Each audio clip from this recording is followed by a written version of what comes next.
ಶ್ರೀರಂಗಪಟ್ಟಣ.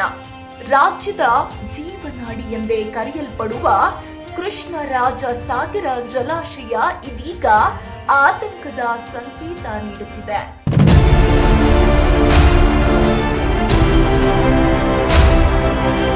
ದಿನದಿಂದ ದಿನಕ್ಕೆ ಕುಸಿಯುತ್ತಿರುವ ನೀರಿನ ಮಟ್ಟ ಇಂದು 99 ಅಡಿಗೆ ಇಳಿದಿದೆ. ಗರಿಷ್ಠ ಮಟ್ಟ 124.80 ಅಡಿ ಇರುವ ಈ ಜಲಾಶಯ ಈಗ ತನ್ನ ಸಾಮರ್ಥ್ಯದ ಹತ್ತಿರಕ್ಕೂ ಇಲ್ಲ ಎನ್ನುವಂತಾಗಿದೆ. ಯಾವಾಗಲಿಗಿಂತಲೂ ನೀರಿನ ಮಟ್ಟ ಅತಿ ಹೆಚ್ಚು ಕಡಿಮೆಯಾಗಿದೆ.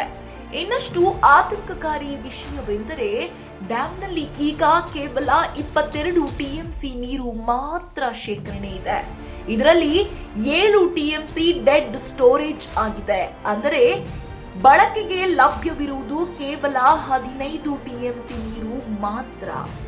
ಒಳಹರಿವು ಕೇವಲ 66 ಕ್ಯೂಸೆಕ್, ಹೊರಹರಿವು ಸುಮಾರು 4388 ಕ್ಯೂಸೆಕ್.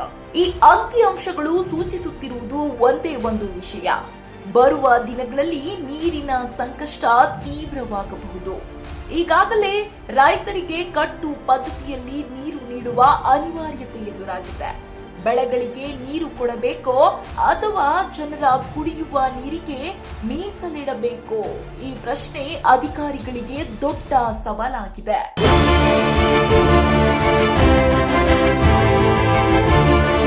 ಸಿಲಿಕಾನ್ ಸಿಟಿ ಬೆಂಗಳೂರು ಮಾತ್ರವಲ್ಲ, ಕಾವೇರಿ ನೀರನ್ನು ಅವಲಂಬಿಸಿರುವ ಹಲವು ಜಿಲ್ಲೆಗಳಿಗೂ ಈ ಪರಿಸ್ಥಿತಿ ಪರಿಣಾಮ ಬೀರುತ್ತದೆ. ಕುಡಿಯುವ ನೀರಿನ ಕೊರತೆ ಎದುರಾಗುವ ಭೀತಿ ದಿನದಿಂದ ದಿನಕ್ಕೆ ಹೆಚ್ಚಾಗ್ತಲೇ ಇದೆ.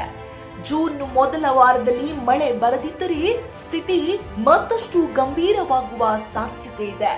ಮುಂಗಾರು ತಡವಾದರೆ ರಾಜ್ಯದಲ್ಲಿ ನೀರಿನ ತುರ್ತು ಪರಿಸ್ಥಿತಿ ಎದುರಾಗುವ ಸೂಚನೆ ಇದೆ.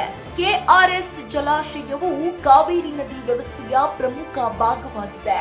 ಬೆಂಗಳೂರು ನಗರಕ್ಕೆ ಕುಡಿಯುವ ನೀರಿನ ಪ್ರಮುಖ ಮೂಲಗಳಲ್ಲಿ ಇದು ಕೂಡ ಒಂದು. ಕೃಷಿ, ಕೈಗಾರಿಕೆ ಮತ್ತು ನಗರ ಜೀವನ 3 ಕ್ಷೇತ್ರಗಳಿಗೂ ಈ ಜಲಾಶಯ ಅತ್ಯವಶ್ಯಕವಾಗಿದೆ.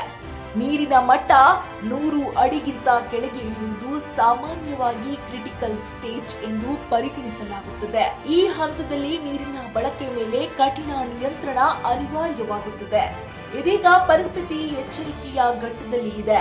ಮುಂಗಾರು ಮಳೆ ಮಾತ್ರ ಈ ಸಂಕಷ್ಟವನ್ನ ತಗ್ಗಿಸಬಲ್ಲದು. ಇಲ್ಲವಾದರೆ ಬೆಂಗಳೂರು ಸೇರಿದಂತೆ ಹಲವು ಭಾಗಗಳಲ್ಲಿ ನೀರಿನ ಕಷ್ಟ ಅನಿವಾರ್ಯವಾಗುತ್ತದೆ.